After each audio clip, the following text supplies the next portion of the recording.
Assalamualaikum warahmatullahi wabarakatuh. Selamat datang kembali di dalam video kuliah online Gamasur 2019. Nama saya Akbar dan hari ini kita akan membahas salah satu tahap di dalam proses penelitian, yaitu penentuan ide pokok penelitian.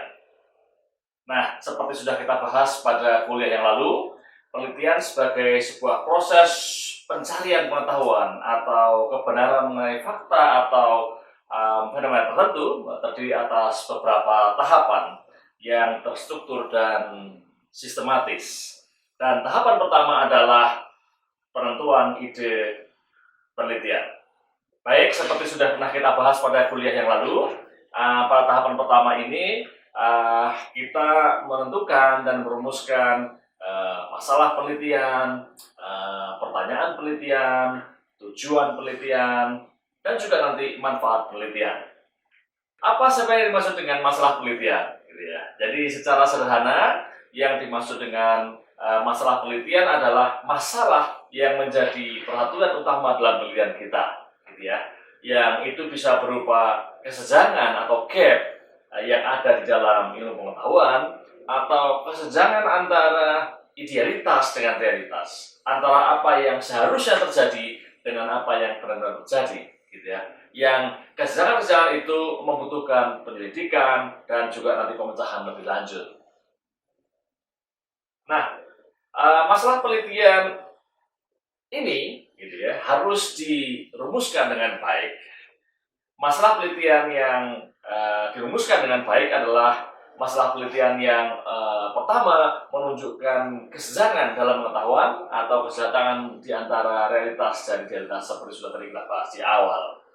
Nah, yang kedua bahwa rumusan masalah yang kita sampaikan tadi itu harus relevan dan kemudian juga membuka ruang kontribusi baru, gitu ya. Dan yang ketiga adalah mengarahkan kita pada penyelidikan lebih lanjut. Di samping juga yang keempat adalah menarik, ya, menarik bagi penelitinya dan juga menarik bagi calon membacanya, dan tentu saja harus sesuai dengan kapasitas peneliti. Oke, nah berikut ini adalah beberapa contoh-contoh rumusan masalah yang baik, gitu, dan yang juga yang nggak baik. Nanti Anda bisa perhatikan bedanya di sana, dan insya Allah nanti ketika sudah di Jogja akan kita diskusikan secara lebih detail, gitu ya. Baik, sekarang kita lanjut ke pertanyaan penelitian. Nah, apa yang dimaksud dengan pertanyaan penelitian? Pertanyaan penelitian adalah pertanyaan yang menjadi fokus dalam penelitian kita dan yang nanti akan dijawab melalui tahapan-tahapan penelitian yang terstruktur dan sistematis, gitu ya. Nah, pertanyaan penelitian yang baik adalah pertanyaan penelitian yang tentu saja harus konsisten dengan rumusan masalah yang sudah diajukan sebelumnya. Dan yang kedua adalah bahwa pertanyaan itu harus bersifat spesifik, tidak terlalu luas, gitu ya. Dan berikutnya juga tentu saja harus jelas, ringkas, dan tidak bias. Apa yang dimaksud dengan tidak bias di situ? Bahwa pertanyaan kita itu tidak menunjukkan prasangka yang tidak imbang terhadap masalah yang sedang kita analisis. Dan terakhir tentu saja bahwa pertanyaan kita itu harus merupakan pertanyaan yang bisa dijawab dalam kapasitas yang kita miliki sebagai peneliti dan juga dalam batas waktu yang telah ditentukan. Kita supaya tidak membuat pertanyaan penelitian yang terlalu sulit, yang kemudian tidak mungkin kita selesaikan, tidak mungkin kita jawab di dalam rentang waktu yang kita tentukan, atau dengan kapasitas kita sebagai peneliti pemula misalnya. Kita memilih pertanyaan-pertanyaan yang memang bisa kita kerjakan, bisa kita pecahkan, bisa kita jawab dengan layak dalam penelitian kita.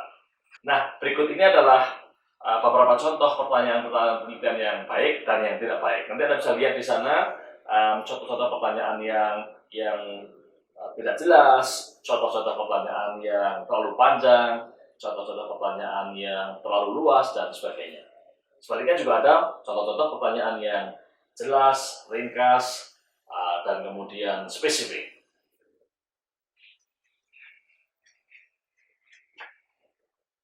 Baik, kita lanjut dengan tujuan penelitian. Jadi tujuan penelitian menunjukkan arah penelitian kita tentu saja, dan juga hal-hal yang akan dilakukan sesuai dengan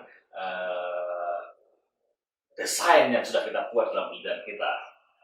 Nah, tujuan penelitian yang baik tentu saja adalah tujuan yang konsisten dengan rumusan masalah yang sudah disampaikan di awal, dan juga nanti sejalan dengan pertanyaan penelitian. Bahkan dalam banyak kesempatan gitu ya, ditegaskan bahwa mestinya tujuan penelitian ini poin per poin itu sejalan dengan pertanyaan penelitian. Jadi misalnya kalau ada 4 pertanyaan penelitian, maka mestinya juga ada 4 tujuan penelitian yang mereka benar-benar searah satu dengan yang lain, saling mendukung satu dengan yang lain, konsisten satu dengan yang lain, dan sebagainya. Nah, lebih dari itu ya, sebagaimana juga pertanyaan penelitian, tujuan penelitian juga harus spesifik, ringkas, jelas, gitu ya, serta dapat dicapai dalam kapasitas yang kita miliki dan juga dalam batas waktu yang sudah kita tetapkan. Itu yang baik maupun yang tidak baik. Baik, nah kita sampai di ujung video kita hari ini, yaitu manfaat penelitian. Apa yang dimaksud dengan manfaat penelitian? Manfaat penelitian adalah hal-hal positif yang dapat diraih atau dapat diambil oleh para pemangku kepentingan dari penelitian yang kita lakukan. Nah, manfaat penelitian yang dirumuskan dengan baik adalah manfaat yang kemudian secara jelas ditujukan kepada siapa dan kemudian dalam bentuk apa manfaat itu bisa diambil. Sayangnya, ya selama ini ada kecenderungan bahwa manfaat penelitian ini ditulis hanya sekedar sebagai pemanis dari penelitian, tidak dianggap sebagai bagian yang serius. Padahal sebenarnya justru manfaat penelitian inilah salah satu bagian yang paling menentukan apakah makalah kita itu atau karya tulis kita nanti akan menjadi karya tulis yang baik atau tidak. Baik, jadi demikianlah kuliah kita hari ini, gitu ya. Sampai ketemu lagi insya Allah di dalam kuliah online berikutnya, dan semoga bermanfaat. Saya tutup. Assalamualaikum warahmatullahi wabarakatuh.